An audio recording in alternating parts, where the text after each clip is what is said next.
Hello, everybody. It is your Uncle Fish back again for School of Fish Art Stream.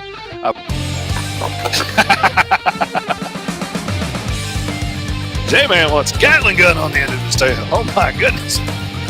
J-Man says the tail's where you put all the heavy artillery. Yeah. He said he used to have a howitzer on the end of his tail.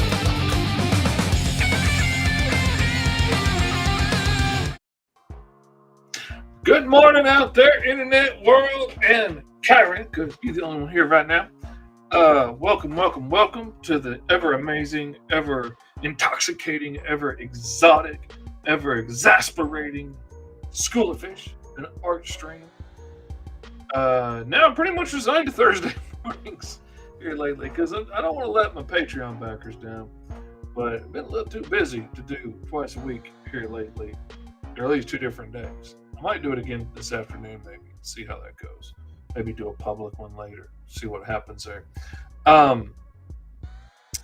Today, as you might have seen in the description, perhaps, perchance, possibly, if one were, say, paying attention, for instance, you might have seen where I was talking about working on design for a Patreon t-shirt. You can see right over there in the corner right there is the edge of a gigantic freaking cardboard box. It weighs like 189 pounds.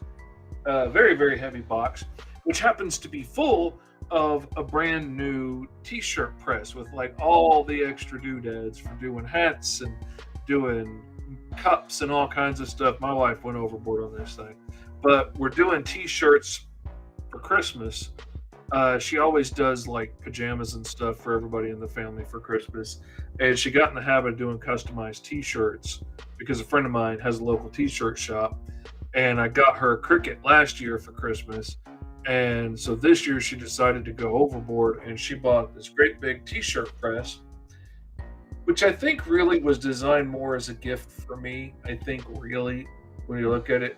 But because she bought the big press, now we're doing like DTF transfers for the Christmas things. And I also found a place where I can get a really good deal on direct film transfers to do like full color, full shirt designs. And then I can do them in-house. And I'm all about farming stuff out when I can and when it's easy and convenient. But the problem with farming the t-shirts out is like farming them out to my local shop here in town is limited on what they can do in the kind of tight turnaround time that you have to have with like a TikTok shop or a Facebook shop. And that was always kind of tricky. And having the online stores like Teespring and stuff, I have gotten kind of inconsistent results out of the t-shirts that I order from them. Like, I've gotten the wrong sizes before. I've gotten completely different like thicknesses and materials when ordering the same shirt. I ordered a few of the same shirts, and I swear to God, one of them is a ladies' cut shirt instead. It's just a little bit blousy and just a little bit too wide in the collar, just a little bit short. Like it feels like it's cut like a woman's shirt. And the other ones were all fine, which I could see easily grabbing the wrong shirt off of the thing. I get it, but I can get shirts basically overnight from Amazon. So I think I'm going to get me a small stockpile of some different sizes and just start doing my own shirts here. And I can get the transfers, like if I buy long sheets of it, like 10, 12, 20 foot long sheets and cut them in myself into individual designs, I can get them down to like $1 something piece for the t-shirt designs. So I thought it would be a neat thing to do some custom one-of-a-kind Patreon exclusive shirts. You know, maybe make a variation of the design that's available for everybody later. But I want to do one that's just exclusively for the Patreon backers. And that's part of the reason I wanted to go on a little bit later today. I wanted to see if we could get more people on the stream so we could get more people involved in the creation process. But, you know, if it needs to be me and Kyron designing the shirt, I'm all about that. I mean, We will design a very Saw the Lightning Wielder shirt for Mr. Fish Comics Patreon. But I want to come up with something cool. I want something that's just really freaking epic. I don't want to reuse a piece of artwork that has been reused on other stuff. I don't want to reuse something that's been on the covers or, you know, I don't know. I want to do something new and something epic that really just screams Mr. Fish Comics. Something that everybody that likes my stuff could be here. Well, PJ finally joining the conversation. He's gone from a lurker to a participator. Look at you, PJ. No more hiding in the shadows for you. No, he's stepping into the light. Good morning, man. I'm glad you're here. And of course, I'm always glad when Kyron can make it. I need to find the right time for the show that hits the right mark for everybody, because I know it's been hard for a lot of other folks to get in on it. Oh, I got a message from my flatter. Let me check that real quick, because, you know. Thank you so much. It's one page. Oh, anyway, that I was going to tell you, update on the, what do you call it? Give me money, I give you bucks. Kickstarter. That's it. Update on the Kickstarter. I got all the original pages of T-Man and Hyper Striker done being colored now. I finished the artwork for the new stuff, and I sent it off to Shane this morning, so hopefully I'll have it back tomorrow or so, and can get that done. And I'm going to add in, I got to dig up some old letters and stuff and some fan art and make a page or two of that, but it's going to be epic, so it's ready to go. Good morning, Katie! Good morning. Glad you're here. As a matter of fact, that was Beam nominee Shane, Hannah Shane Kui from the Philippines. Amazing flatter. Awesome person. Oh, PJ says, nope, he's slinking back off into the shadows. It's where he's comfortable. He says the light burns his pale skin. That's okay. I understand. I used to be there, too. Why not do an homage to a team group, X-Men, Thundercats, G.I. Joe, etc., but use the Patreon's likenesses? Ooh. Now that's an idea. Of course, then that's going to be a t-shirt that I can sell to, like, 10 people tops. Maybe your mama wants one with your face on it. But I like the idea. I like the idea a lot. I like it a lot. And I like the idea of doing an homage to some famous cover or something. Like, that could be really cool. Like, if it did tie into, an epic Thundercats image or He-Man or something like that. And then if we could tie everybody else in there, too, that would be cool. That would be neat.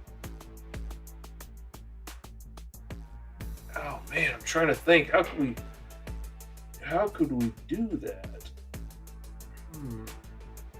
Like, there's a lot of epic images. Oh, now I'm thinking the Guns N' Roses cross with the skulls on it.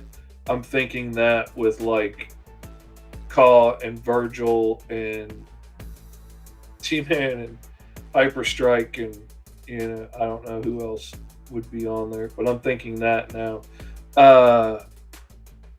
Which, that could be another cool design to do at some point. I'm going to absolutely forget that. And I put all my scratch paper and stuff away when I was cleaning up area in here earlier, so good on me. Kyron, jot that down for me.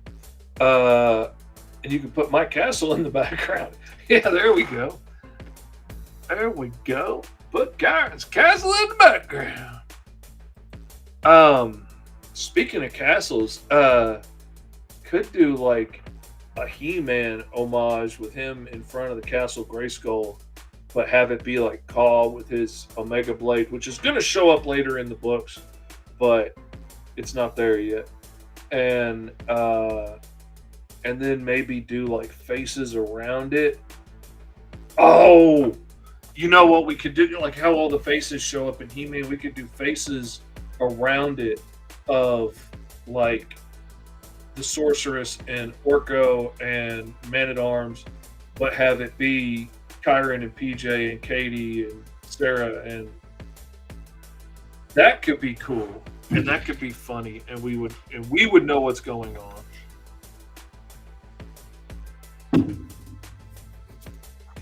What do we think? What say the group here? Now that it says I've only got one person watching from my end, hopefully there's more. Uh, let's see. PJ says you could do a crossover like your characters as the X Men or Thundercats, yeah, which is kind of basically what Kyron's saying. So yeah, I mean, and like I say, what do y'all think about the He Man idea? Is that too spot on? Is that too on the nose? Or would that be cool? Or is there something, or is there another idea y'all have that you think might be better suited for this endeavor? Let me put on some glasses so I can see what I'm doing. So I'm not blind anymore. And now let's do a little searcher for epic comic cover. See what we get. Images. See what pops up.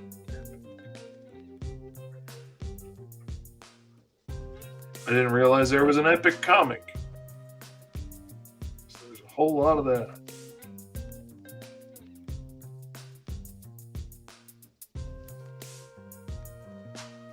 Let's search for iconic.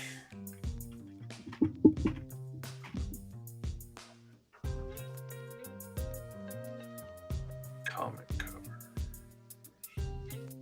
The Spider-Man cover, everybody's done. The Spawn cover, everybody's done.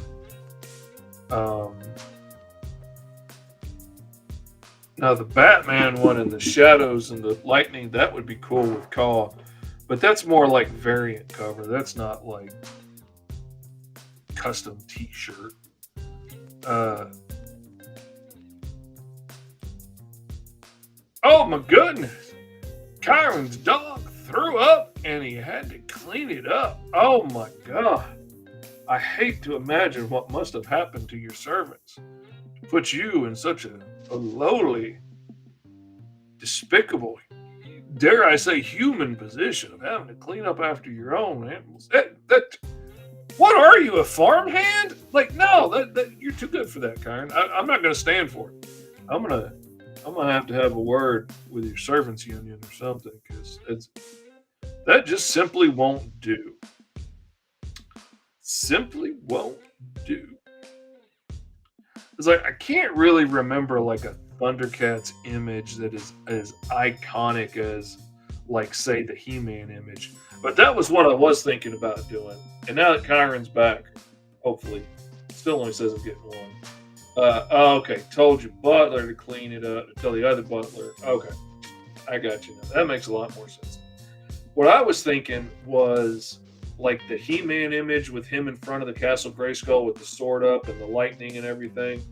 And I was thinking about doing that with Caw and his Omega Blade, and then have the heads around it of like Man at Arms and the Sorceress and Orko and Tila and whatever, and have those characters like clearly be those characters, but have those be you guys. So that would be cool. So, I'm gonna need some pictures of y'all's faces to use as references, and B, what do y'all think? Go with the He-Man idea? I mean, that's pretty cool, and I am quite the He-Man buff. So that really kind of speaks to me. Oh! And I could use my Castle Grayskull dice tower in the background that I used to roll for the powers on, which actually I want to get back to doing that again, rolling up characters. But I could use my Castle Grayskull dice tower instead of the regular like Castle Grayskull. Oh yeah, that would be cool. Okay, yeah, I think that's what we're going to do. That's what I think we're going to do. Katie says, Dad's watching videos so loudly I can hardly hear my phone. I'll talk louder to get across the ocean for Katie. Oh, that's right. We're supposed to use Chiron's castle. That's true. If you could send me, oh no, security issues. Can't send me a photo of your castle, you know. Don't want to be swarmed with the 99 percenters coming for your blood or anything. I understand.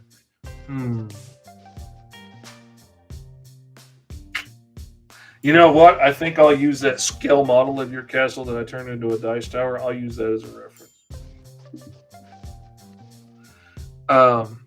All right. So let me get this Google search out of the way so I can share my screen. Share it like a man. Oh, I thought I turned your comment off, but I didn't. Can't.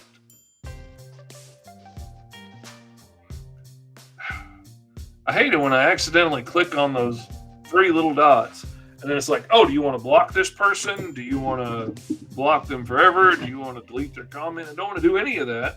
I just want to get off that comment. It won't let me unless I click on another comment. I didn't realize that first person didn't know what to do. At first I was scared. I was petrified. Let me see.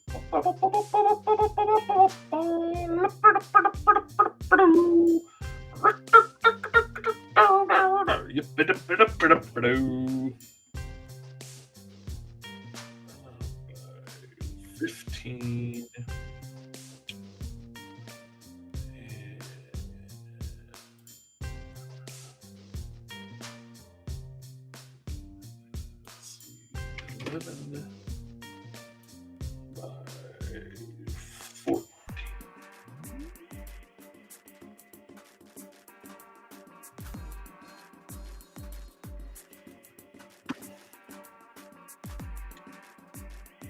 Where is it? Zero.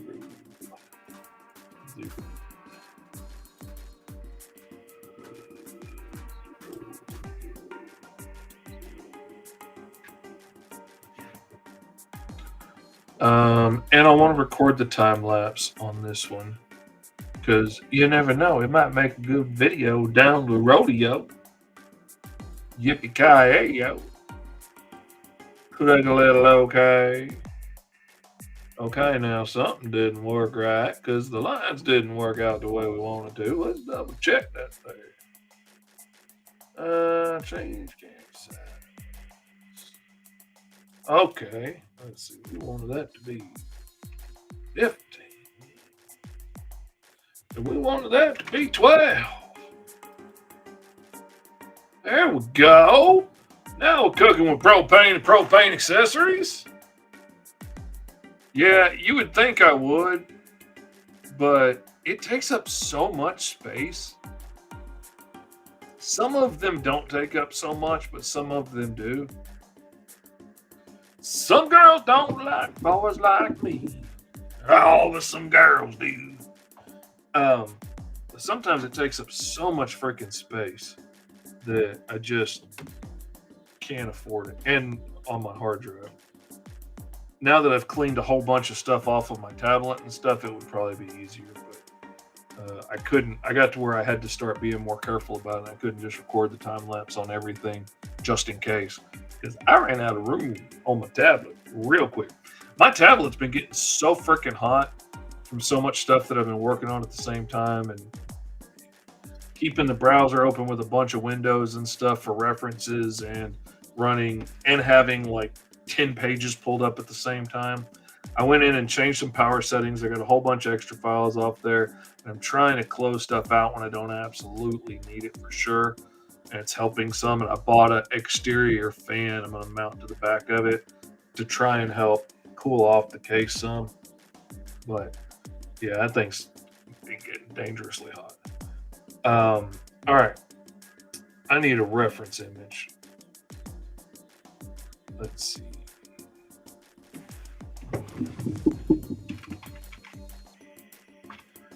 Let's just type in little old He-Man and see what comes up. Well, that's not specific enough.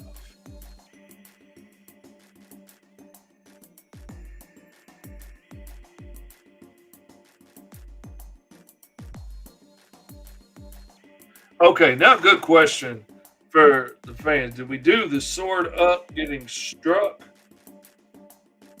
with the I have the power, or with the by the power of Grayskull, or do we do the holding it sideways? I have the power.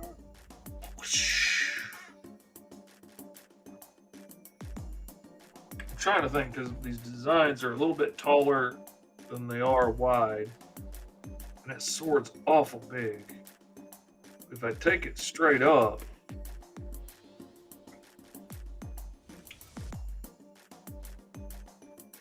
that's an awesome image of it right there, but that's not the iconic image.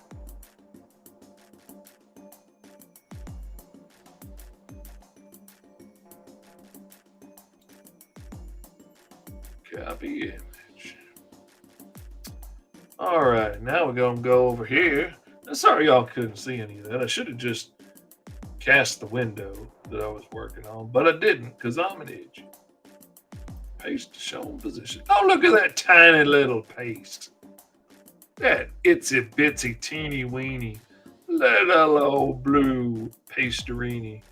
We are going to convert that layer to an image material because I don't want to have to keep fooling with hitting transform every time I want to change it.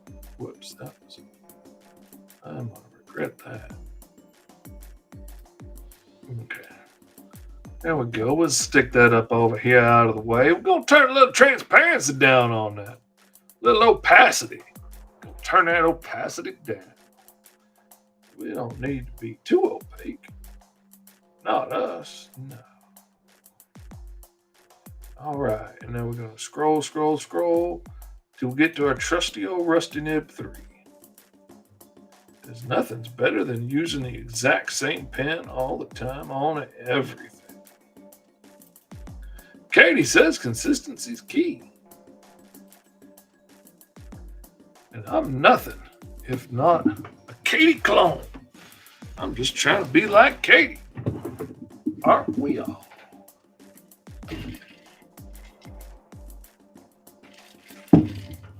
Aren't we all? Alrighty. He-Man, dun dun dun dun dun dun. He-Man.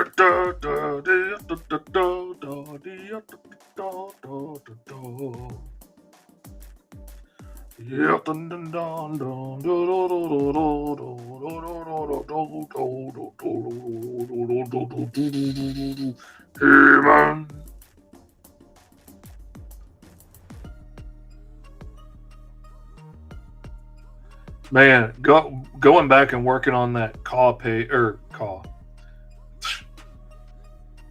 Duh, what are you looking at, Fishy? Working on that T-Man page was really something. It is. I did not realize how long it has been since I worked on those characters, and like they came so naturally to me back then. And now I'm like looking back at the other pages, trying to get them to looking right.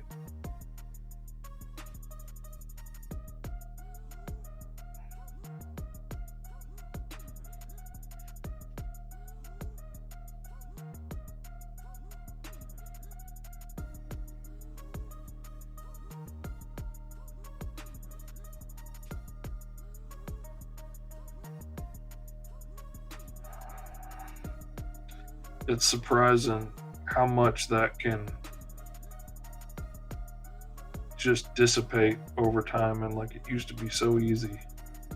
and now all of a sudden it's not.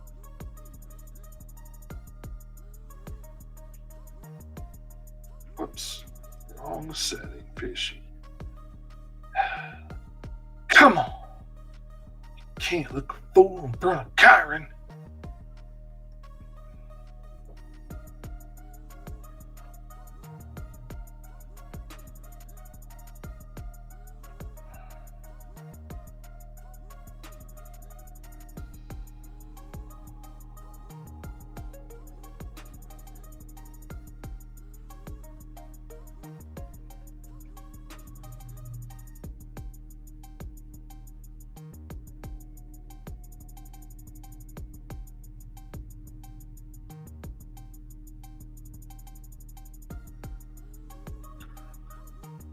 I'm working on a book for a client right now from the Defenders of Eden series of action figures and stuff.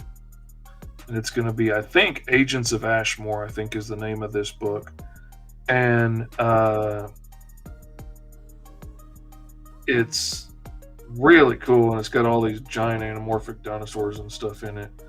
But drawing Kaw's hands has come in really handy. Drawing all these big giant dinosaur hands.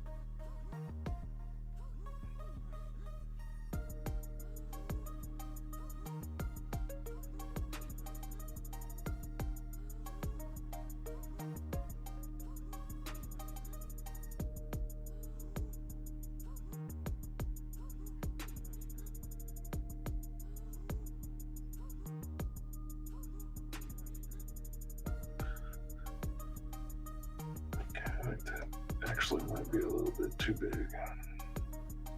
That's what Kyron said.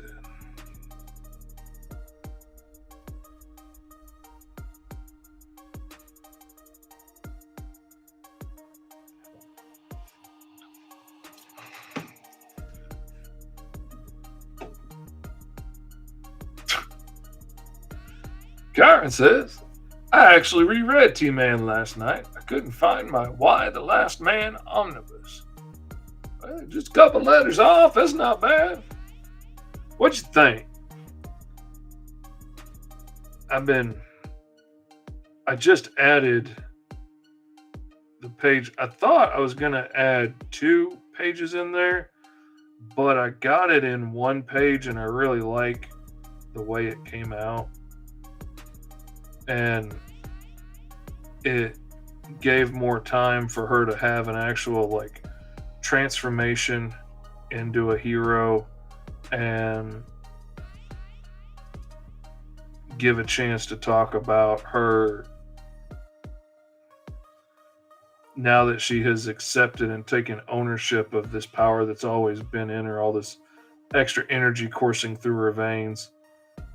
It's finally allowed her to become who she was always meant to be. Let me make it more poetic at the end than just bam, splash page. And yeah, there's like you get opportunity to see the bad guys shrink back down to kids. You get to see her taking all that energy and she transforms into a hero. And then you get to see from the bully's point of view as she's like kind of uneasy with her powers as she's trying to land and all this stuff. But I really dig the way it gave a little more time for that.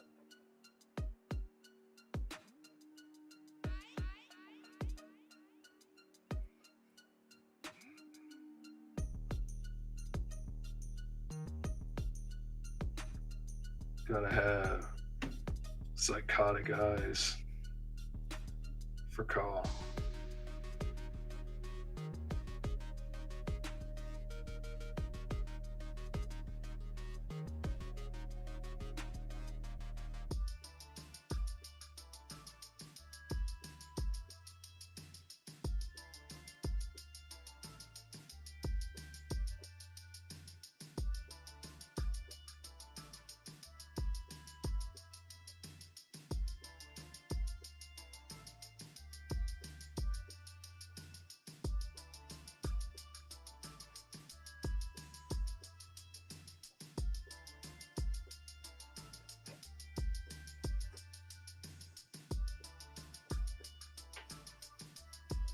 I'll tell you what's weird, and this is something I'll bet Kyron has gone through. I know, and probably some of y'all others have gone through it as well at times.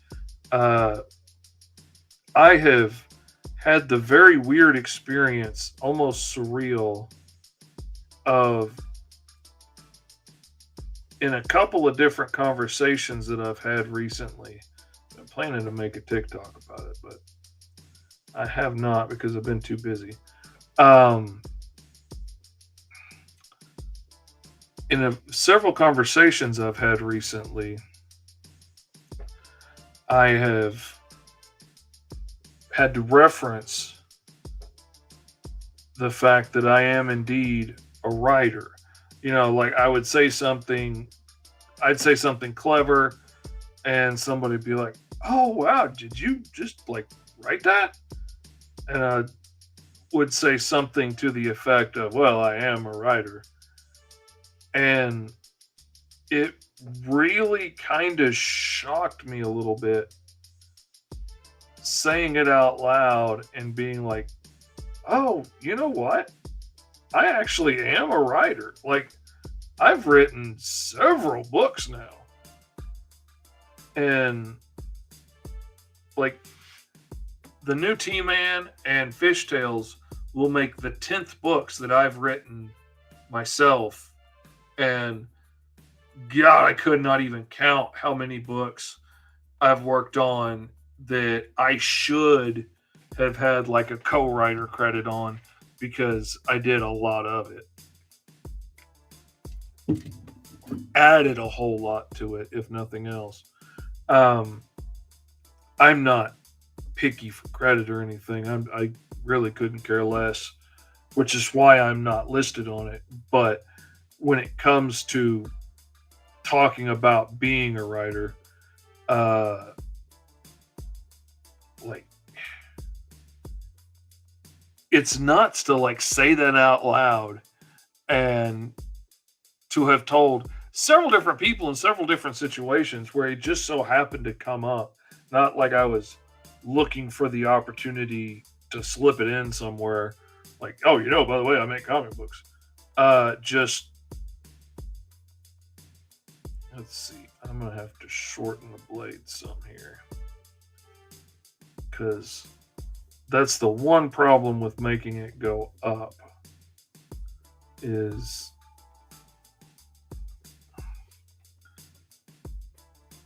but it's a living thing, so it can grow and shrink, so that'll be fine.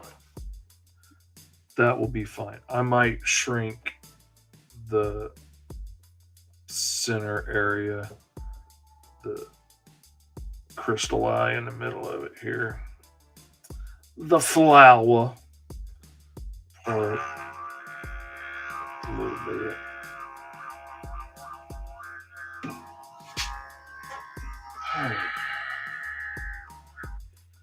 Hello.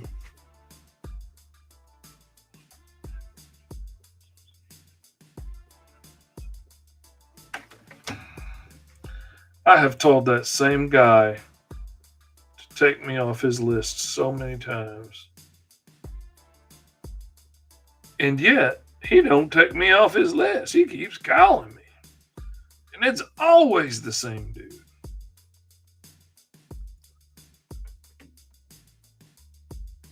You'd think if they were really trying to get funds for the police department or whatever, you'd think there'd be more than one person calling me. But there never are. It's always one. Okay, my little minions. We got card drawn out. I think we need to have his wings spread. Like he's like, ah! Yes, as a matter of fact, Kyron, I have written, like I said, well, I wouldn't say 10 books, probably 9, because T-Man and Hyperstrike Remastered is the same book over again. It's got some new writing in it, but yeah, and that's, that's crazy.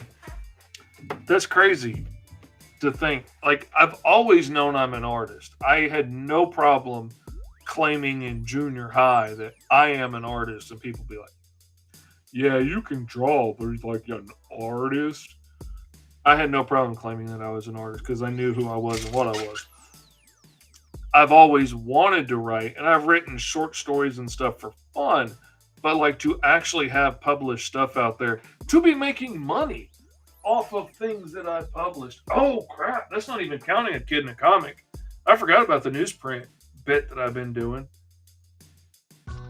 So that would be 10, 11, 12, 13.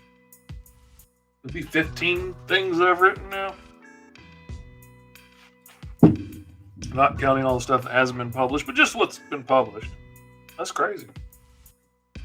Crazy. Tragic.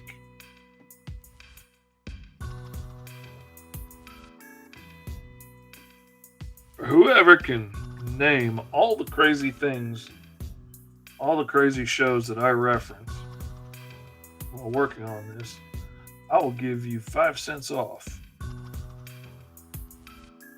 on the t-shirts.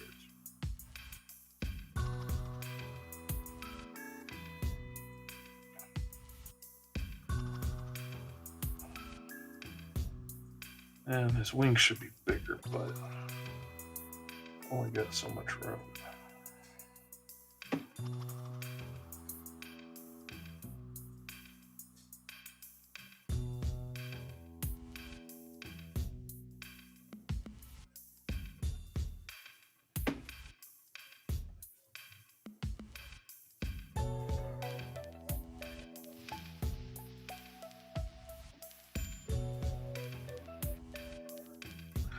But like, I know some people have trouble like calling themselves a professional artist or whatever, or saying that, I'm a professional comic book, this, that, or the other, because I haven't worked for Marvel or DC. This is how I make my living. Once I paid all my bills with work I made from illustrating comic books, ain't nobody telling me I'm not a professional at that point.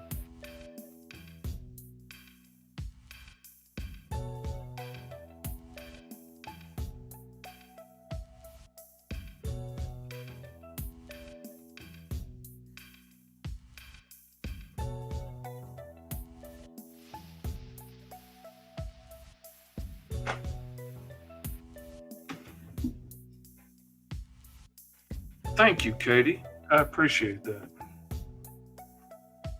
That is something nice from somebody. Not derogatory like a Karen would say.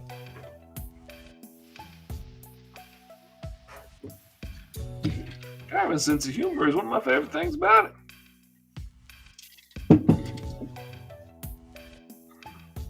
Because if you may not have been able to notice, you probably can't tell because I tend to keep it pretty professional on the show.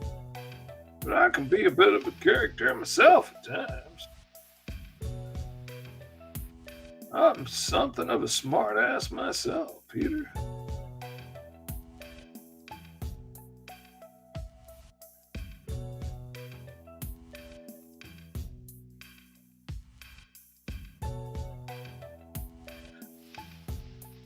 I've caught myself starting to forget his scars. I'm glad I symmetricalized them. That is a word, as a matter of fact, Karen. It's Scottish, so you probably wouldn't understand it. Symmetricalize is the technical term for changing something from an asymmetrical to a symmetrical state. All right, I am digging that. And now we're going to need to stick a big old, that's what she said, big old like Mr. Fish Comics logo back here. Like airbrush shine on it and stuff.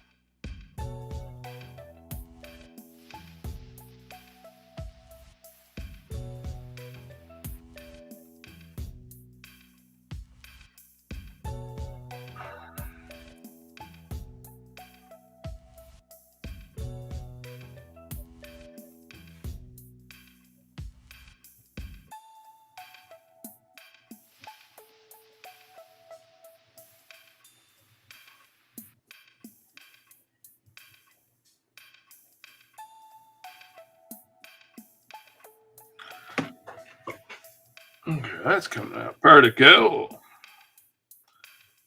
Y'all can't hardly see it though. Let me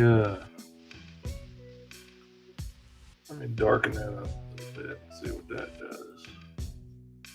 There we go. That darkens it up a little bit for you. Just so the kids in the back can see.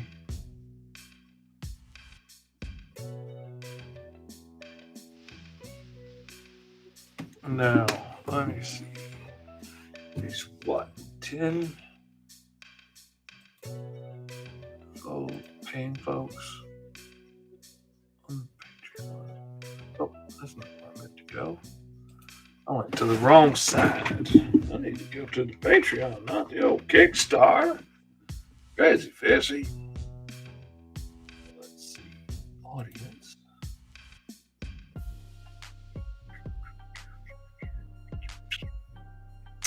One, two. Okay. One, two, three, 4, 5, 6, 7, 8, 9. All right, so there's 10 people in there. 11 if you count Sarah. She's an honorary member. An honorary probably gets stuck as Orko. Well, no, there's 2 girls, so I won't do that to her. I'll be nice. So let's see.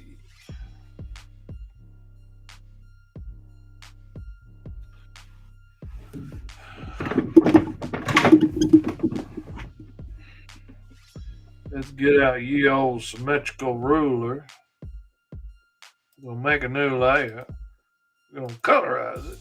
We're going to darkenify it. So it's still blue, but it's darker blue, so it'll show up better on here. And then we are going to find yonder ruler.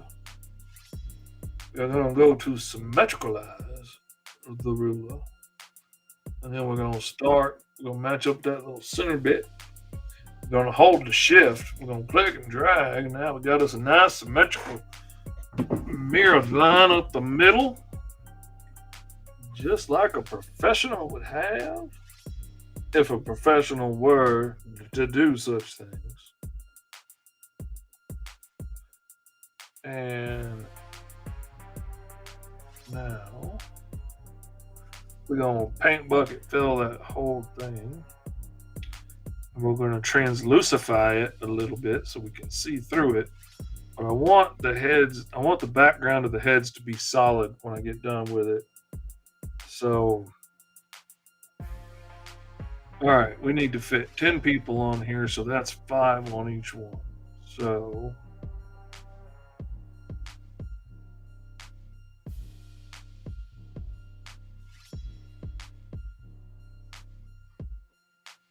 one,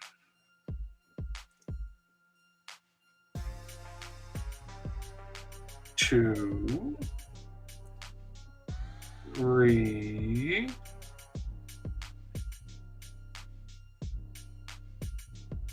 4. Oh man, I made that hard on myself. That's what she said. Those are all going to be different angles. Different angles for the dangles.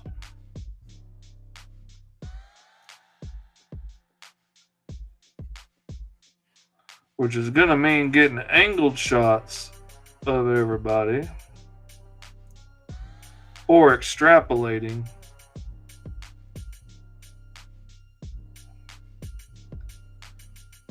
So I might have to cartoonify everybody a good bit to get that to work.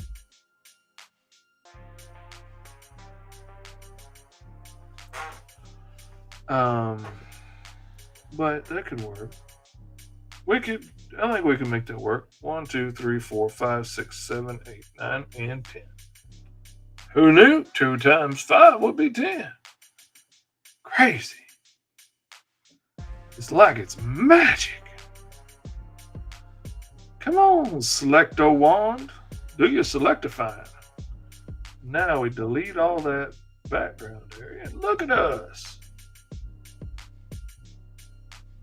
Look at what we did.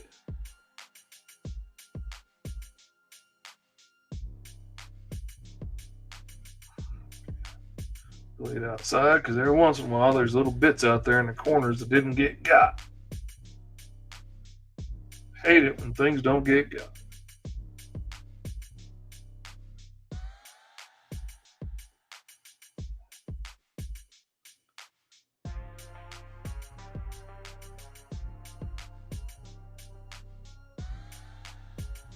Okay, don't want to rotate it. I don't think that's the right answer.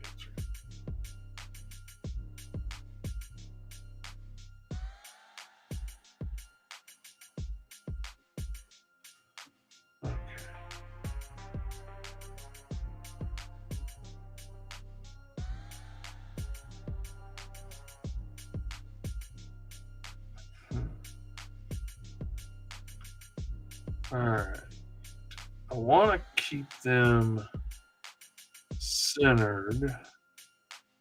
So what I need to do, choo, is I need to move Caw. I don't want to move him. I want to move his arms. What I want to do.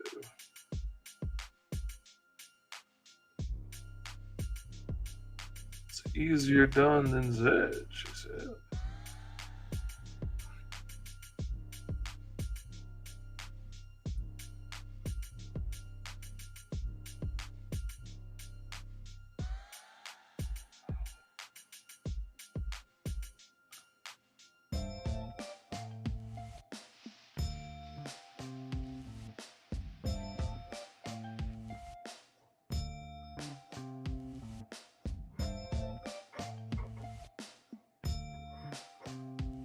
Alright. Now let's zoomify. And then we're going to grab this here yonder. And we are going to rotatify. And move. And whoops, that's not what we wanted. We wanted that one yonder. We're going to scoochify it just a bit. There we go. That gets us close enough to what we can work from. There we go. And now the faces are nice and evenly distributed.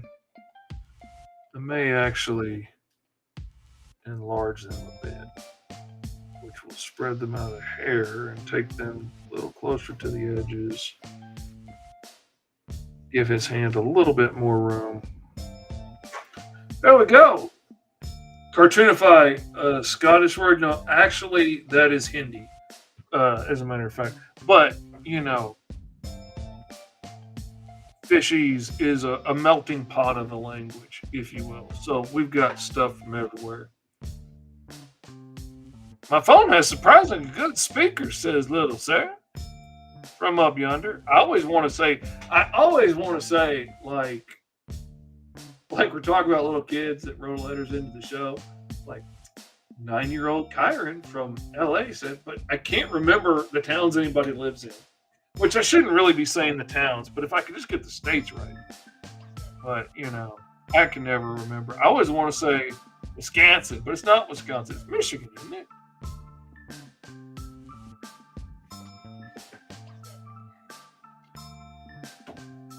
Okay, it's up north somewhere.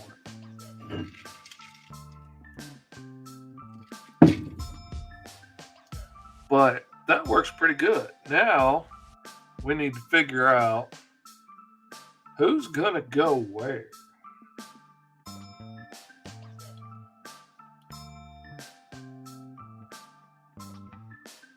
So who all's on the show right now?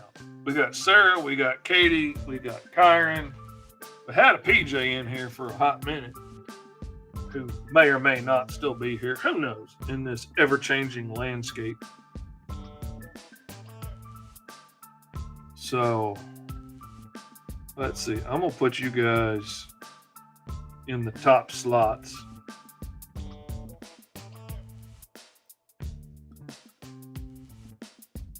Since y'all are here. So I'm gonna put, oh, I forgot. That's on. Turn that off. Don't need no mirification now. It's just gonna lead to problems down the road. Problems we don't need.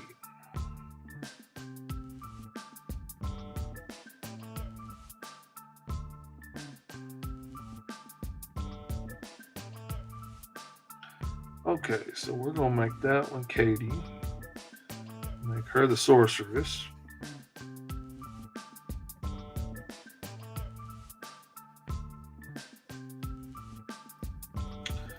And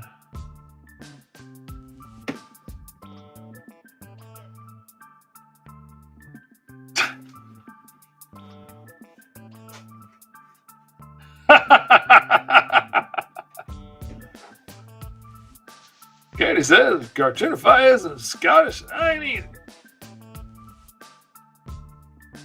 Technically, I'm English. Just lived in Scotland for 20 years. Yeah, well, you know, that's how it goes. All right, Kyron, since you're the one mouthing off in the comments, who do you want to be? You want to be Skeletor or you want to be Man at Arms?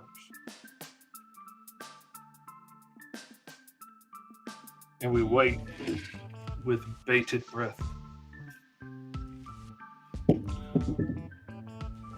FYI, not a phrase I liked to say as a kid.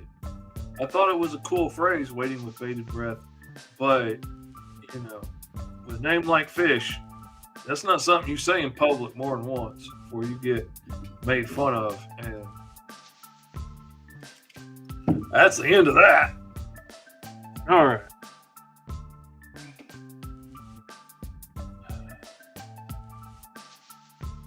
Whoops. Oh, wrong one. I hate it when I do that.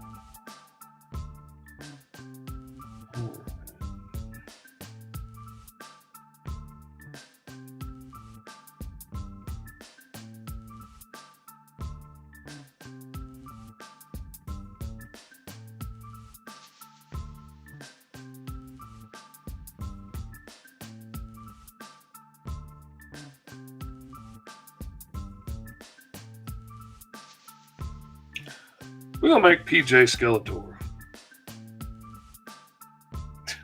I wish I could see better. Lame.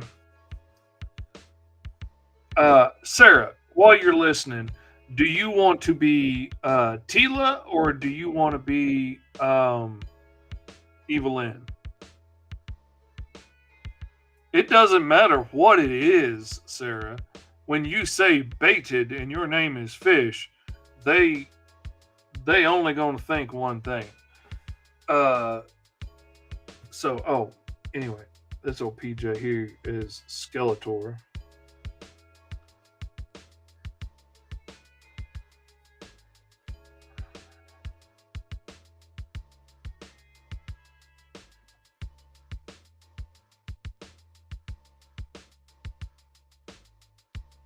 So, Sarah, Evelyn or Tila?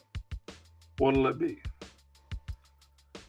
Or you could be Beastman if you want to, or Merman. I don't care. I guess I was stuck thinking in gender norms, and I should be woke enough to know better. I apologize.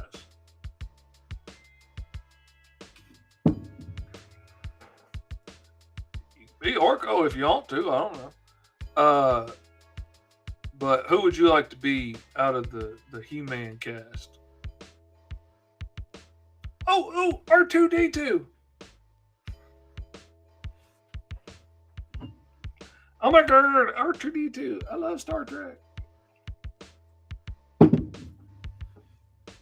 And we wait patiently for Sarah to reply. And she doesn't. Doody-doody-doo. Bop-bop-a-doo. Skip bop, bibbity bop bop boo. Look at you.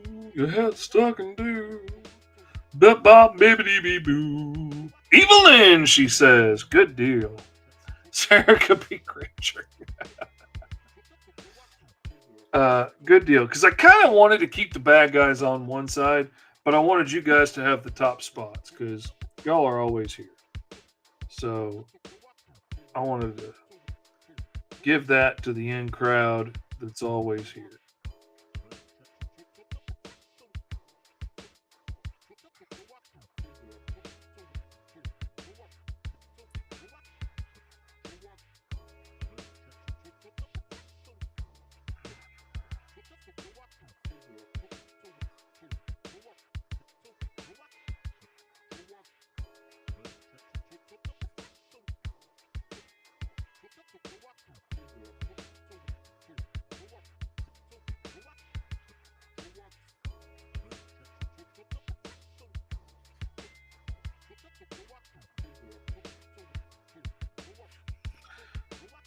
All right, then I'm gonna stay.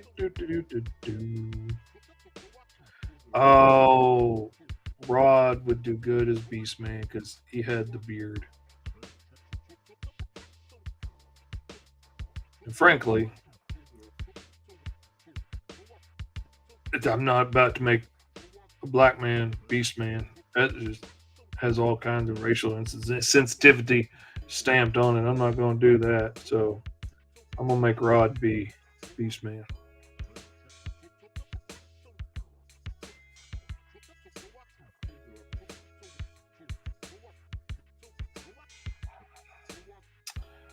And let's see.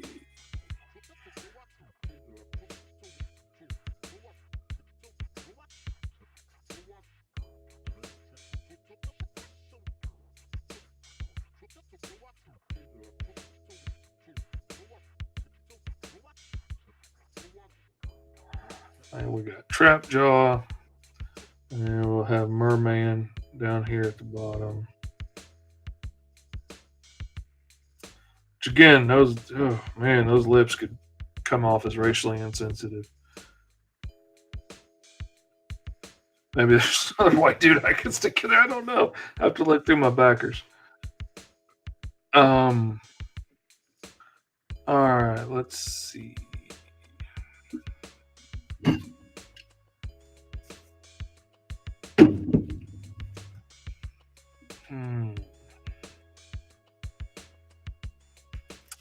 Oh, I need other good guys.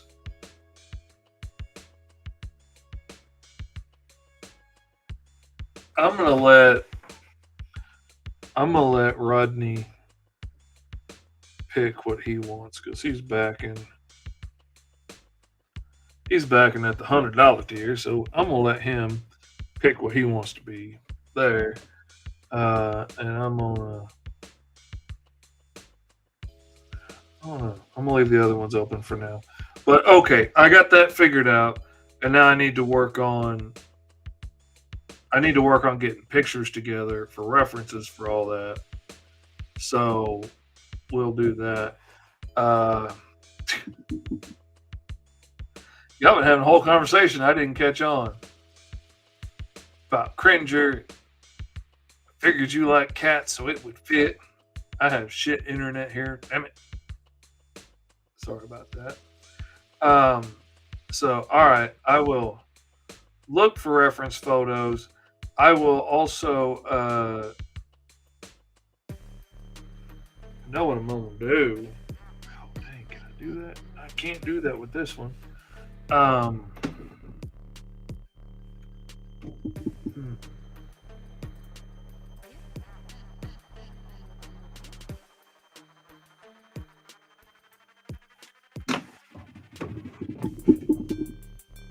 going to export this little chunk of it. Now, if I'm going to do it, you might as well do it right, dummy. And export it with all of them.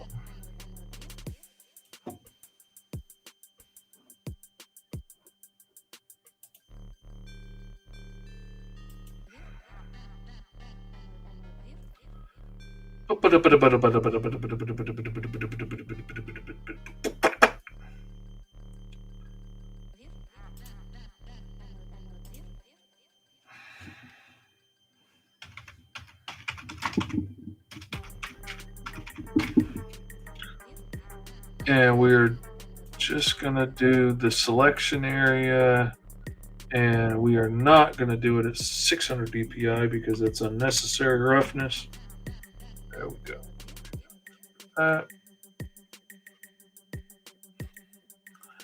And then I'm going to go to Ye onto Facebook, and I'm going to stick it in that message. And if y'all could try and see if you could get a picture roughly at that angle for me that you want to use, or a picture that you want me to try and go off of and try and extrapolate from. But I know, especially I know with ladies, it's a lot safer to have y'all give me an image that you like rather than me just go through and say, oh, she looks cute in that. And you could be like, oh my God, my eyelashes, and, whatever it is. I think all ladies are pretty, so I never understand what everybody gets all bent out of shape about. But I also get that we're all sensitive about different body issues. I don't like being a fat ass in all the pictures I take. But my only choice is quit taking pictures and quit being a fat ass. I've tried both of them, and neither of them have worked well. Let's see. All right. I sent that to y'all. I'll make a post in the Patreon after a little bit as well, so people can pick what they want to be in the rest of it. But I think I might go ahead and start working on inking Caw for now and get that part done. The question is, and no, this is the question, and the question is this. Usually, all right, now I need to maximize myself for this to my full potential. I think you mean Snarf, and no. I hate comic relief. I would have put Snarf down. Though going back and re-watching the original series last year gave me a different respect for Snarf. I always just thought he was stupid comic relief, and he's all just, oh, I'm a pussy, Snarf. But going back and watching it, like, he's basically bred to be a nanny. He's bred to take care of babies and to worry over them and to make sure they're safe and they're fed and their butts are changed. And like, he's designed to care for children. That is his purpose. And he loses that purpose. So he tries to mother everybody in the group and tries to do the best he can when he's designed to be a nanny. And so I have a different respect for him now than I used to in the original series. He's a little bit deeper than just crappy comic relief. My question is, on our representation of Castle Chiron, usually when I draw backgrounds like this and stuff, I will draw out the whole thing in the background just in case I ever need to come back and use it. Now, for this t-shirt, the chances of me needing to come back and redo this seems kind of narrow. Like, the reasons I might need this image seems kind of few and far between. But it's also kind of badass. So I think I will go ahead and draw out the whole thing, and then I'll have it if I should ever need it for something else. So yeah, I'm going to go ahead and do that. I'm going to go ahead and draw out the whole castle in the background. Because, as we say in France, I'm a glutton for punishment. So I'm going to turn off the faces of yon backers of yore, and I'm going to make a new layer. A layer upon layers. Sword of omens, give me sight beyond sight. Alright. And you know what? You know what we could do if we was a smart fella? I'm not a smart man, Jenny.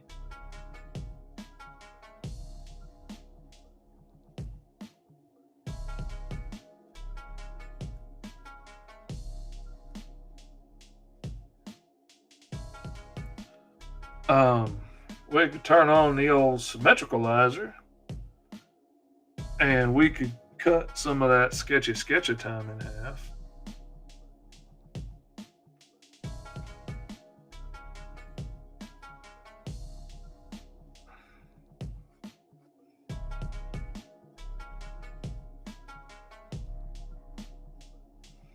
No, not that much.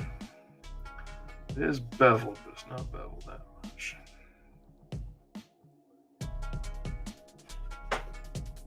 And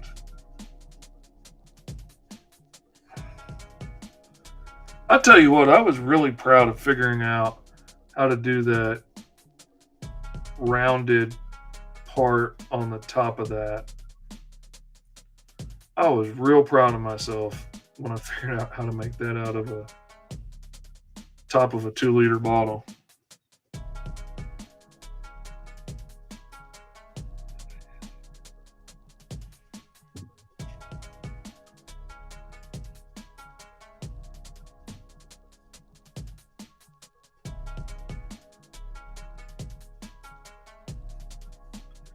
I am probably going to have to shrink this down, I think, when I'm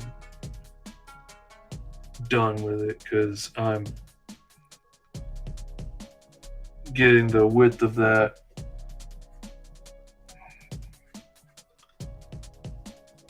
made that too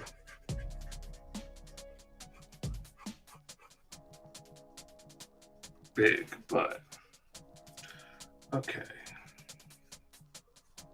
Whoops. Still had it on transparent ink. Still have it on the transparent ink. Alright. And that comes down a little bit. And we got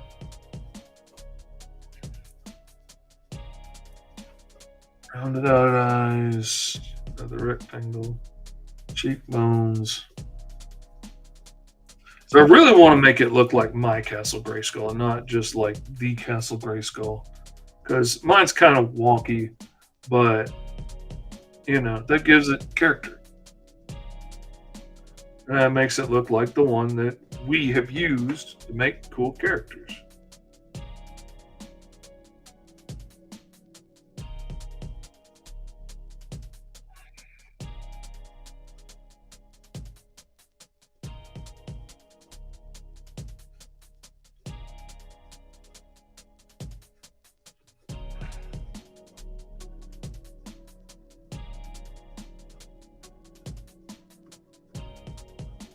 Alright, and then that comes out a little bit there.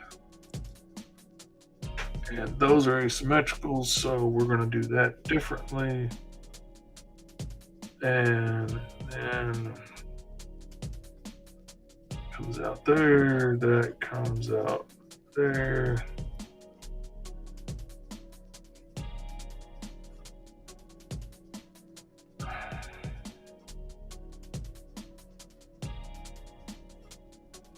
Definitely kind of want to catch that dice tower feel to it.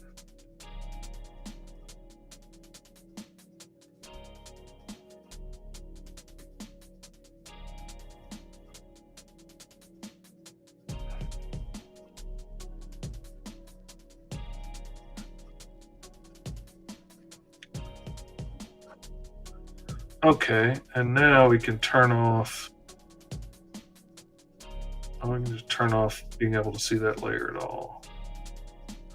And now I should be able to draw. Yeah. Like the roof on this part was way too long. I can't even remember what I started with on it. I started with a yogurt cup or something. And it got too big too fast.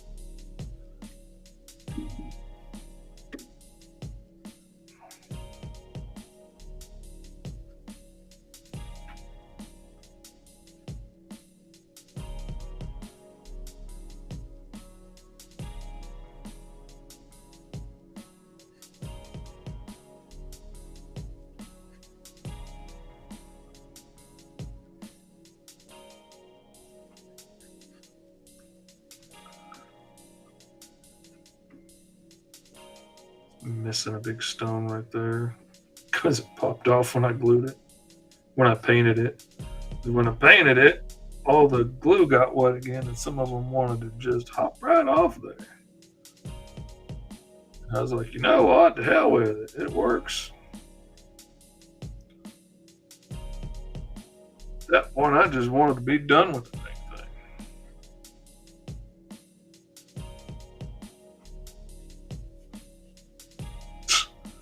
Guys, I just realized my YouTube player was playing in 144p this entire time.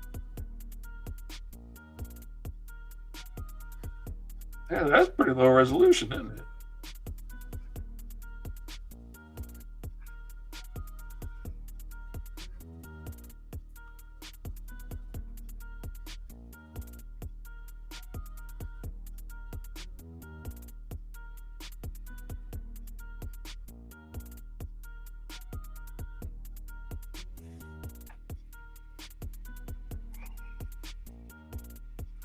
Alrighty, there we go. Got that.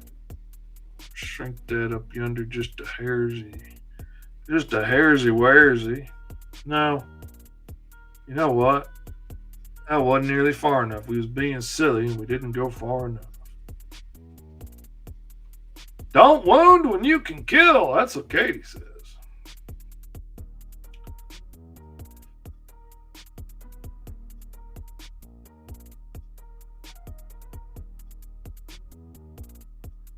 There we go.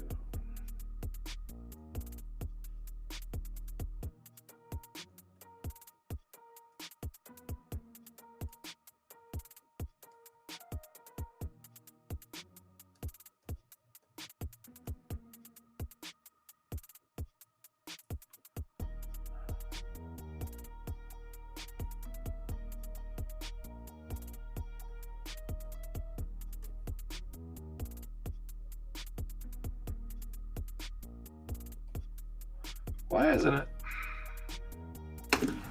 You silly, silly thing.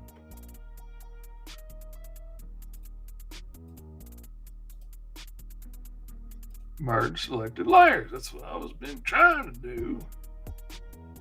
Man, you really gonna do me like that?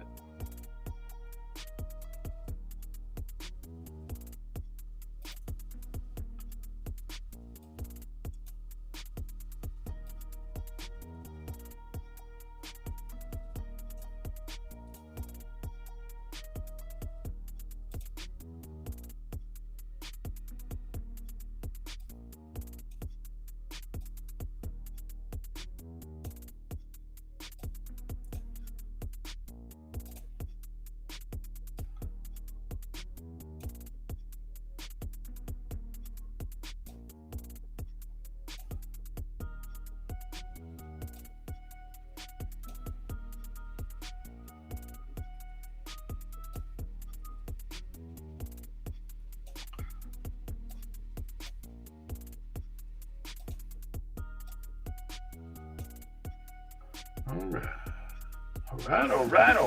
right. Now we got that there. Turn that off. Let's see where we at. We at 115.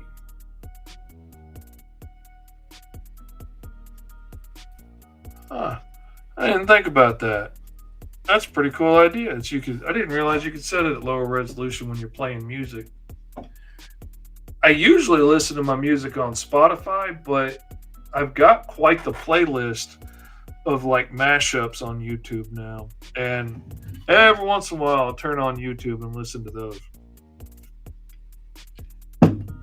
I wish I could get those same mashups on Spotify, but most of them won't post them because of copyright. and whatnot. Excuse me, I gotta sit up and change my position.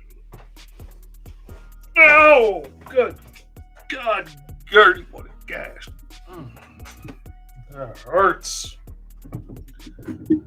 Oh my gosh, my spine. My poor spine. Poor didn't never do nothing to nobody's spine. Why you gotta be that way? I asked my spine. My spine said, "Shut up and mind your business, old man." I didn't talk back after that. I just kept my head down, closed my eyes, and thought of England. That's what I did. All right, let's see. This is pretty big, so I'm gonna get a little bigger pen. And what do we do when we're inking, boys and girls? We flip the screen. So any little mistakes will jump out at us like a booger man. Boogity boogity boo. Man, his face ain't symmetrical. Boogity boo. And we can fix it.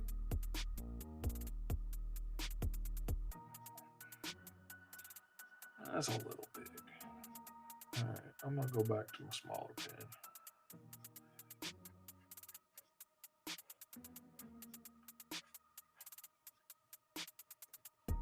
Oh, that line probably looks identical to y'all, but it's a matter of how hard I was pressing is why I changed that.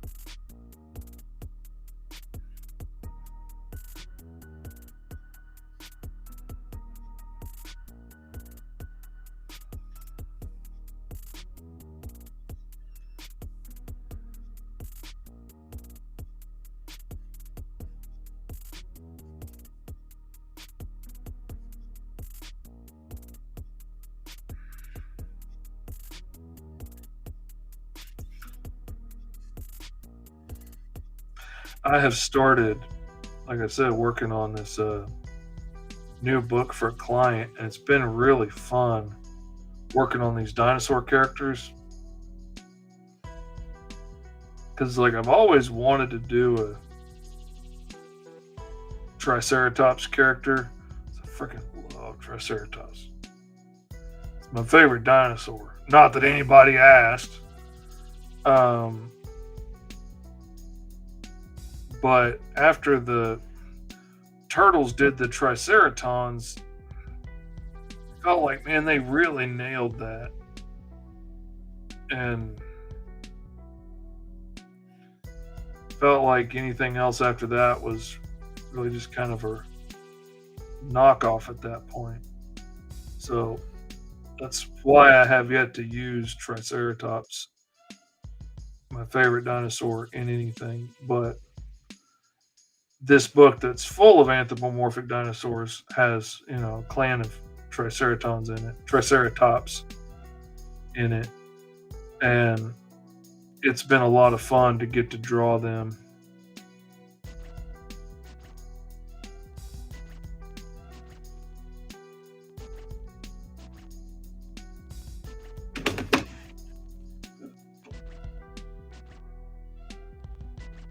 What's my second favorite dinosaur?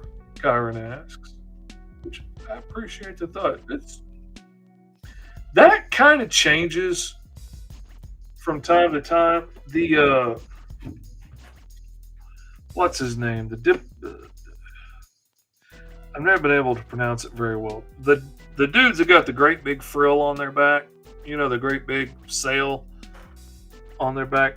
Those guys are always up in there in my favorites list.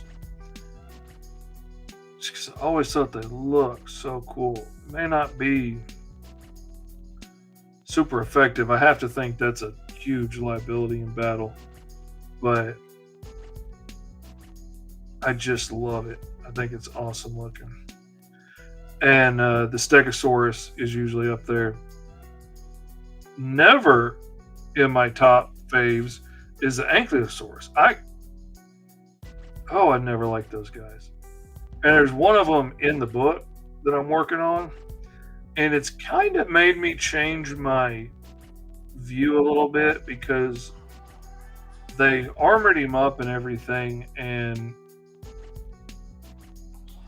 I don't know, he's kind of badass looking, kind of like a hunchback road warrior or something. But yeah, they were never ever in the running for my top five dinosaurs ever. But working on the Agents of Ashmore kind of started to change my mind about the Ankylosaurus a little bit. Always was a big fan of the Iguanodon over the Tyrannosaurus. Now, recent media portrayals and stuff have made the Tyrannosaurus look a lot cooler. But most of the portrayals I saw as a kid of the Tyrannosaurus honestly always made him look kind of goofy to me.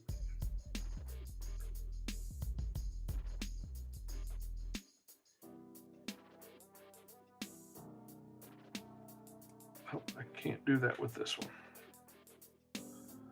I forget I was just working on the other one on my tablet a minute ago. So I could just flip that pen over and use the eraser, but I can't do that here.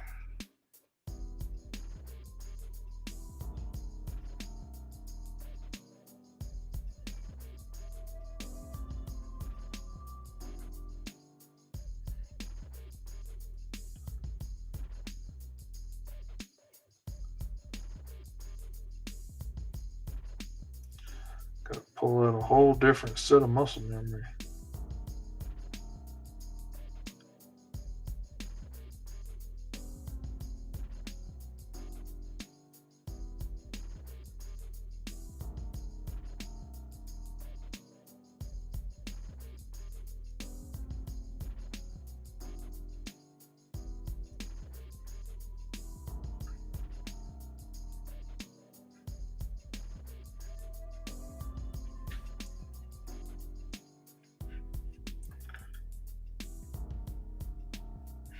So what are y'all's favorite dinosaurs?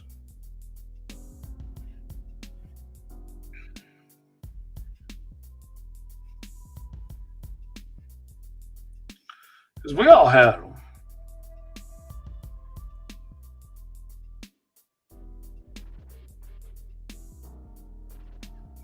I know Sarah's going to try and cool kid us and say, "Oh, I didn't have favorite dinosaur. I liked all dinosaurs equally." But I was friends with the other dinosaurs in school. But we know she had a favorite. She just doesn't want to come off looking specious these days. You never know what they're going to cancel you for.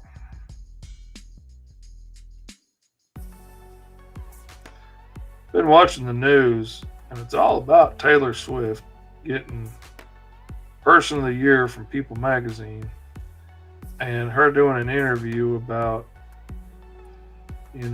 what a hard time she's had getting canceled and, having to disappear from public life and having to claw her way back on top after being canceled. And the one thing that kept coming to my mind is, when the hell did she get canceled? Oh, well, she had a beef with Kanye West and Kim when they were married. Did she?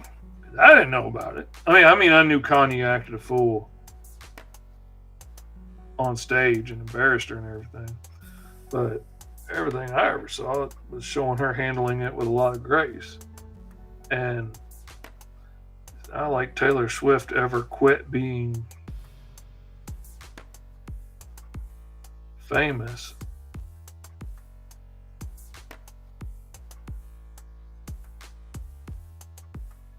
And I'm not the most up to date dude, I guess, on pop culture stuff like that. But I'm usually aware when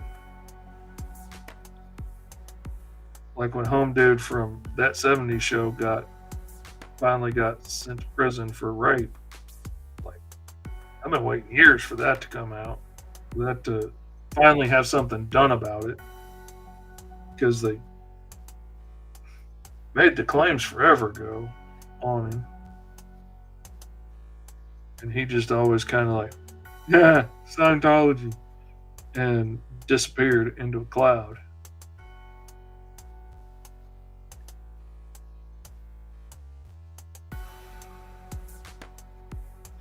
I apologize to any Scientologists in the audience that I may have offended by talking about your made up, silly spaceship religion.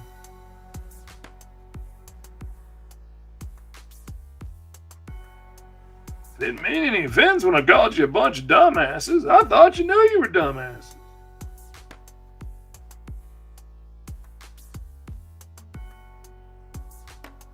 I mean, it seemed pretty clear.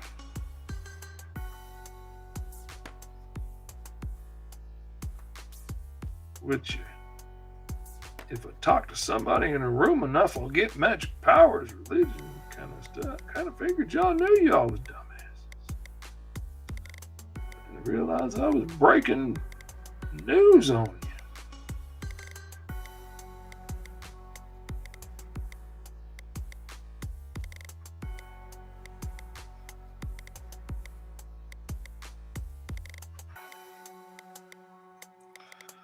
Your prophet was a failed sci-fi writer. I mean, come on. Didn't that give you a hint? Yeah. Tom Cruise is probably going to stop supporting my Patreon.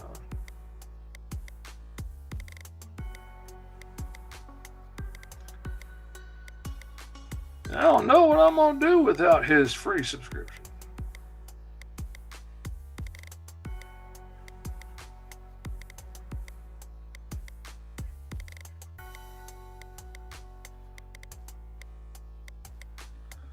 That'll probably be one less packet of Splenda I can take when I stop at Starbucks. I don't know. It's the first thing I could think of when it came to what could I make a joke out of that would be free.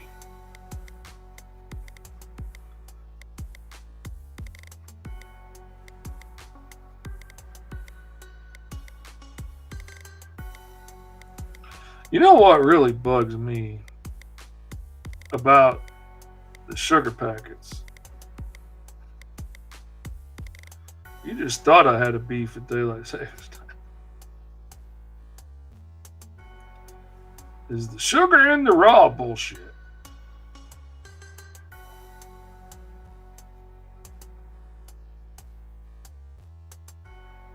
And brown sugar, for that matter. Brown sugar's a fucking racket. I mean, I know the recipes call for it and whatnot, and I know it has different effects in the cooking than the processed white sugar, but they try to make us think,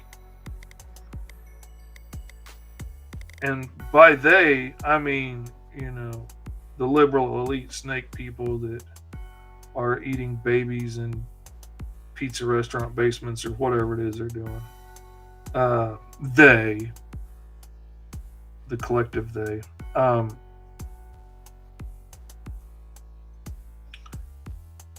they try and make us think that they're giving us sugar in a less processed version, like the sugar in the raw is supposed to somehow be less processed than the pure white bleached crystalline sugar that we get at the store, and we will pay extra for the sugar in the raw because it's less processed and it hasn't been through all of those bleachings and whatnot to make it so unnaturally white.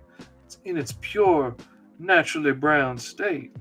But it's not, because that's too expensive.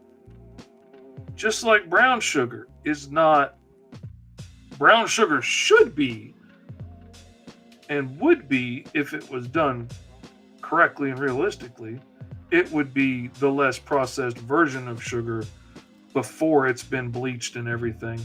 But that's too much trouble.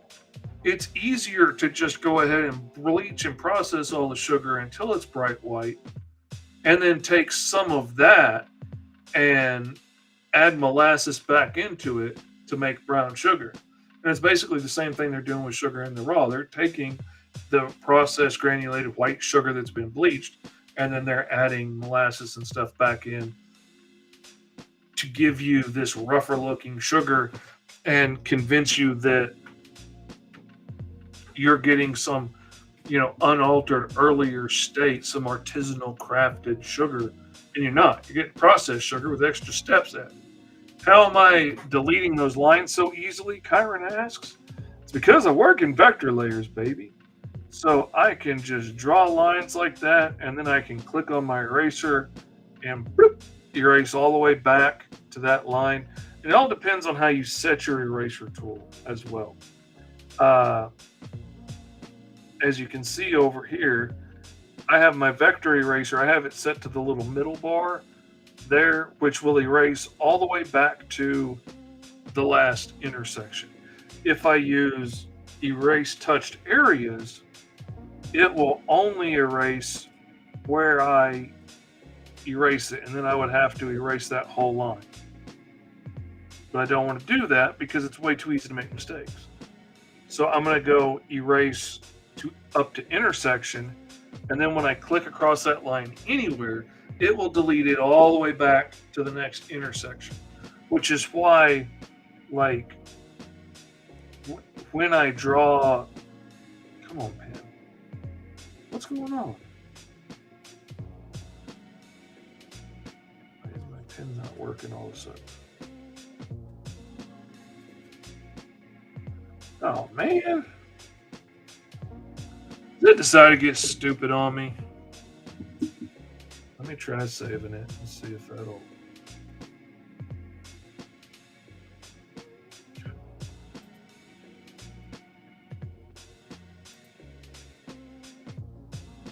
Which probably would be a good time to save it, because I never did save this yet, because I'm done.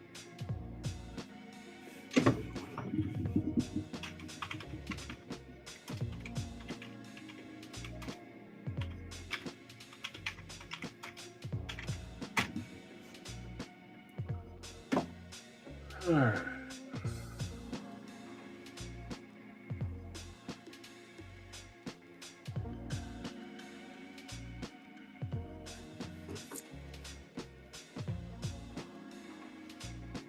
Oh, okay. That was on the wrong tool. That's why. That's why I was giving me trouble. So that's why I can, like,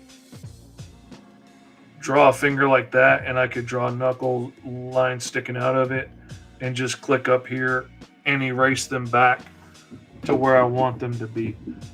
Or, like, if I'm drawing, this is a gap between two walls, let's say, and you can peek through and there's pipes and stuff showing through. I can then click on my eraser and just hit all of those lines and it'll erase it. And now you can just see through there. Or if these are pipes in the background and this is a railing in front of it that's very close, I can click my eraser and go through between it and delete it all. Working in vectors is so much freaking easier, man. You need to be inking in vector lines if you're not. Absolutely. Must be, need to be, should be. Honestly, should be a little ashamed if you're not. It's vector layers are the best for inking.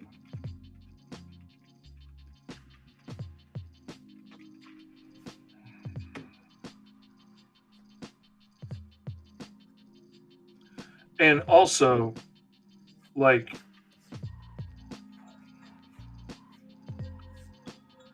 I could come in and erase just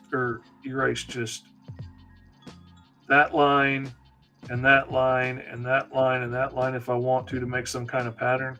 But if I want to, like, delete this whole line that's going through the middle because it's in the way and it's wrong, then I could go to my eraser tool and I could change that setting to this last one, whole line, and then anywhere I click on that line, it will delete the whole line, the whole thing. Which sometimes you just get an errant line, and it's a whole lot easier to do that than to do erase up to the next intersection and try and get rid of stuff, because you'll end up with a lot of little relics left behind, like this here, where lines crossed, and you'll end up with little dots of stuff left there, which can be tricky to get rid of.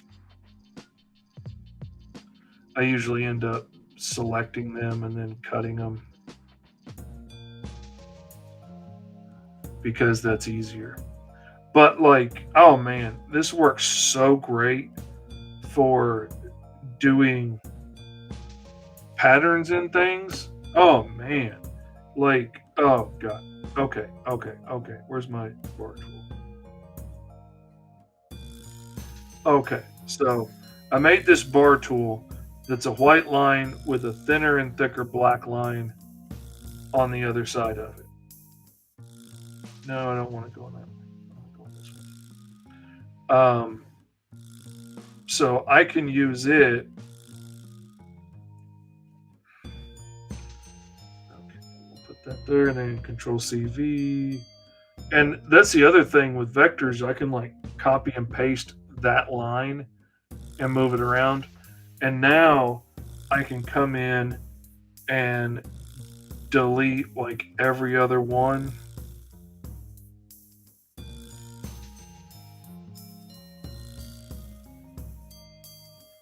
And boom, I've got a brick pattern laid out.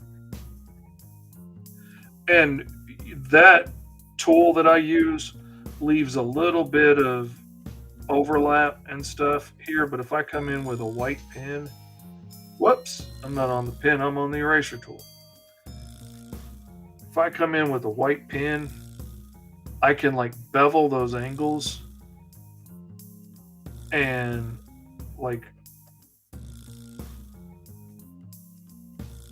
I can make this one straight and I can make this one beveled, and suddenly like really make those bricks look like they're standing out. And that's just a little bit of going in to fix to have finished brickwork real quick. Totally worth the hassle over drawing in 100 bricks by hand. Like, that is so much freaking faster. And then, like, I even made a whole brick wall pattern like that. And I went in around every brick and I beveled all the edges and everything. And then I saved that as a PNG. And now I can pull that brick texture in anytime I want to, that's drawn in my style and everything. Put it in perspective, and boom, I got a brick wall done like that. All about saving time. Time is money. And I are never have enough money.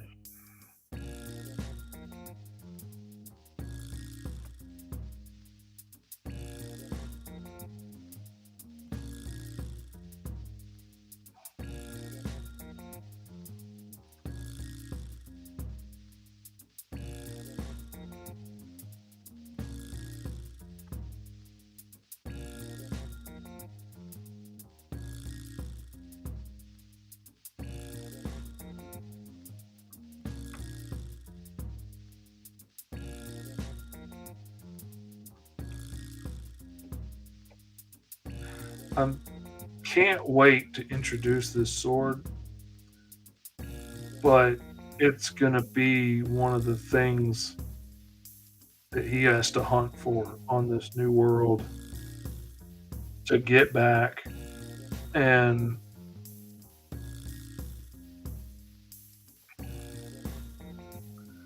gives him a driving force to travel to the ends of the planet and encounter all kinds of monsters and beings and such.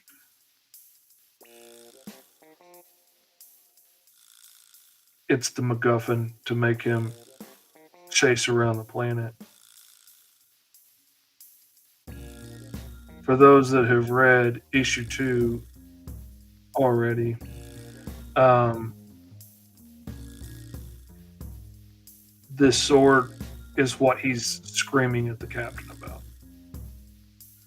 asking where it is.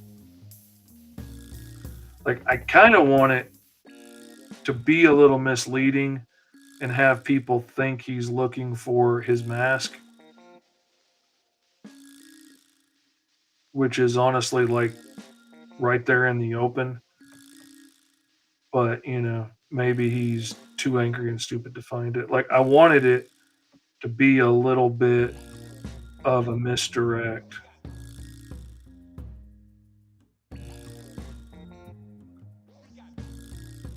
Kind of like Virgil dressing like a prisoner at the beginning of Green Zone to make you think he must be on a prison bus or something, not showing up for work.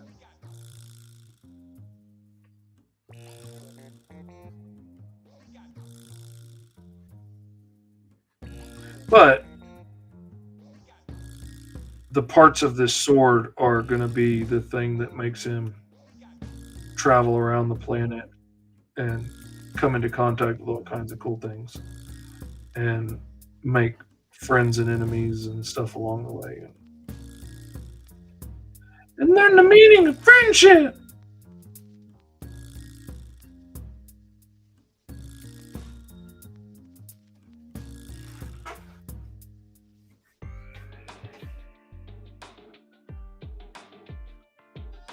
But for you, the few, those that are actually here right now to hear it, I can tell you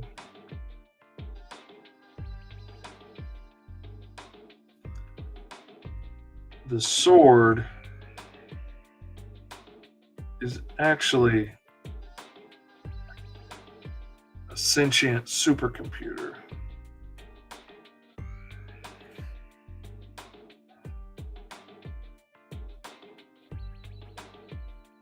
And during the slave rebellion on Zion, which all this is going to come out in the books later,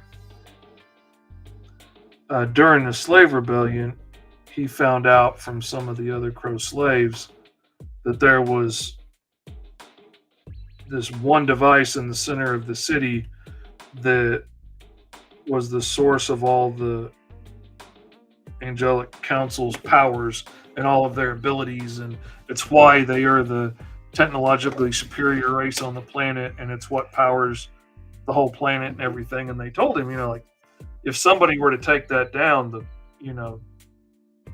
all the technology on the planet would basically die. It would most likely kill the world. So Ka is definitely a I will kill the whole planet to win kind of guy. And so he goes planning on destroying this generator that's powering the whole world as far as he knows. And then when he gets there, he finds the Omega Drive, the Omega Core, goes by several different names depending on who you are and what you want it for.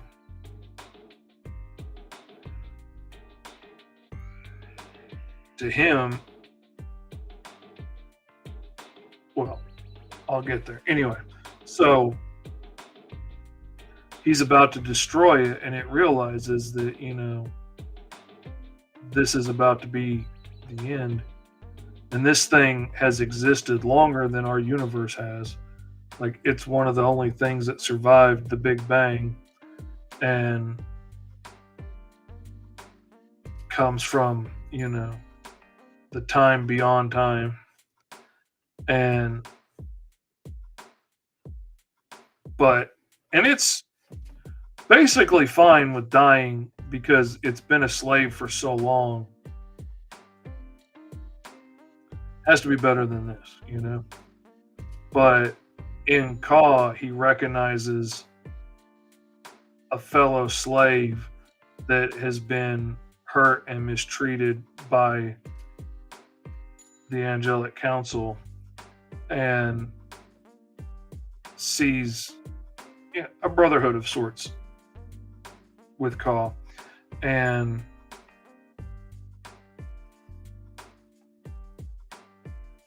it ends up bonding with him and agrees to help him and will give him, tries to explain to Ka that it is the most powerful computer in the universe and it could literally do anything and give him anything he wants. Basically, he's got a genie in his hand and it could give him absolutely anything, and he's being attacked. The angelic armies are closing in on him in the moment, and heavily armed, and Ka is not, and they're all pointing their weapons at him, and Ka's like, well, what I really need is a sword. So the Omega Drive turns itself into what Ka now calls the Omega Blade. And it becomes his sword. So he is using the most brilliant, ancient computing device ever known to life in the universe. And he's chopping things with it. Because that's awesome. Because that is exactly what Ka would do. And he definitely values sliceability over any intellectual pursuits the Omega Drive could offer him. What does Ka care of knowledge? Unless it's knowledge to defeat one's enemies.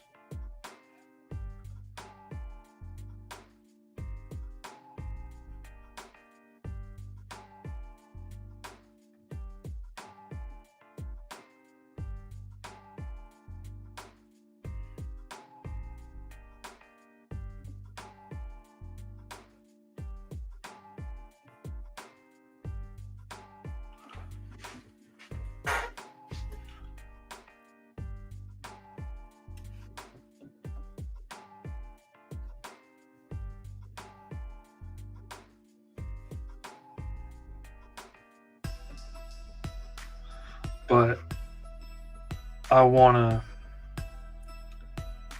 My plan is to drop several hints along the way as he is looking for the blade, and he's going to find it in several pieces,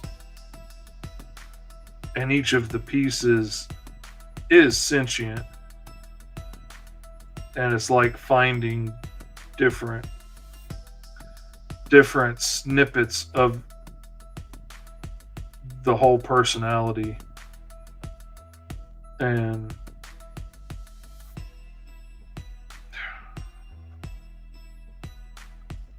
come on, save away. Come save away. Come save away. Come save away with me. Now I'm dinged for copyright 'cause I sing so good that you can't tell the difference between me.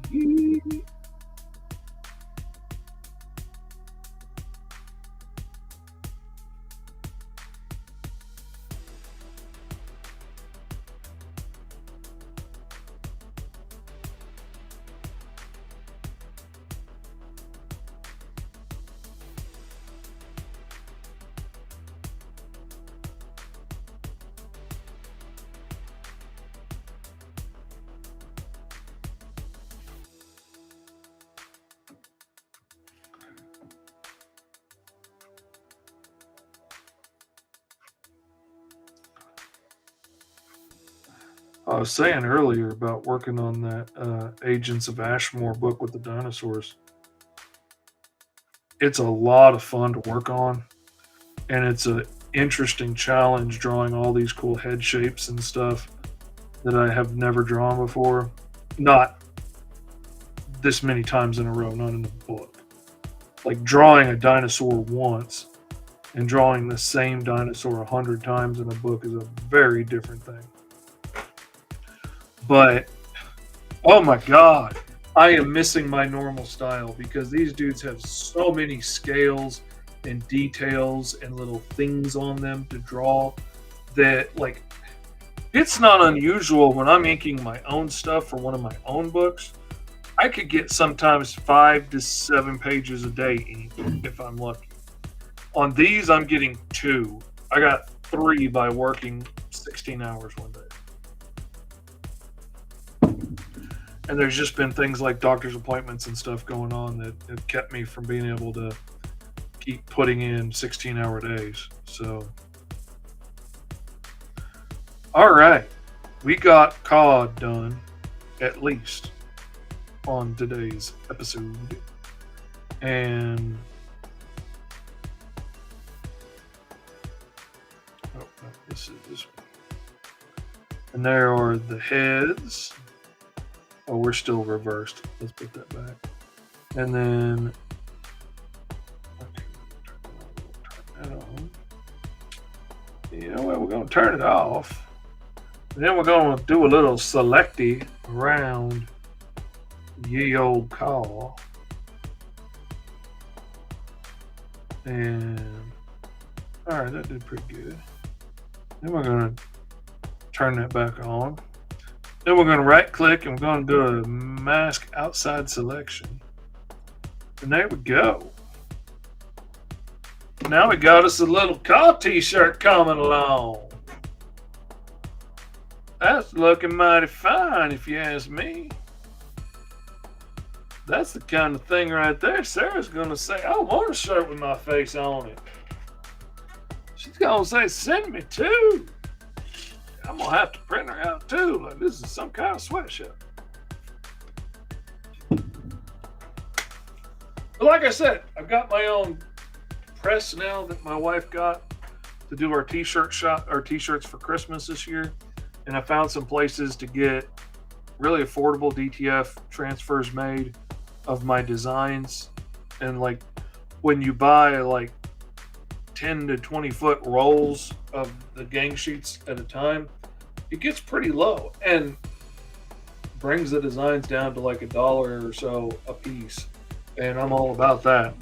And I mean, they'll keep wherever. I'm probably not going to do 100 copies of this t-shirt. I may print up 15 copies of this design, but I'm going to take orders first and then I'm going to order the transfer. So whatever we get in the orders plus a few extra sheets for later on, because like I want one, and we may have some other people join later that want to get one. But anyway, I'm looking forward to it, and I'm looking forward to being able to do my own t-shirts and make sure that the quality is good, because I really care about the quality of shirts.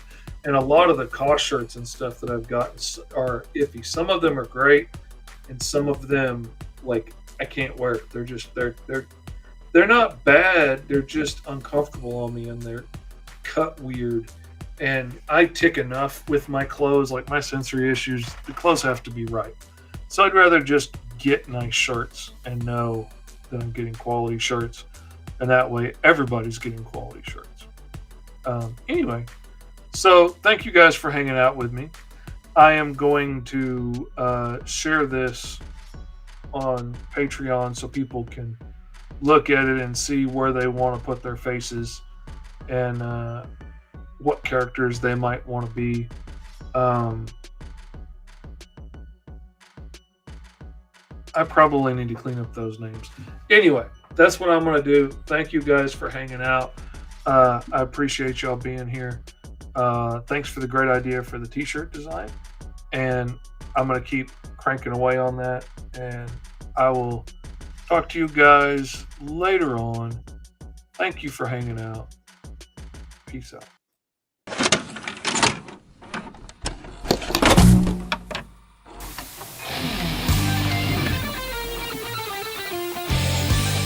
Hello everybody, it is your Uncle Fish back again for School of Fish Art Stream.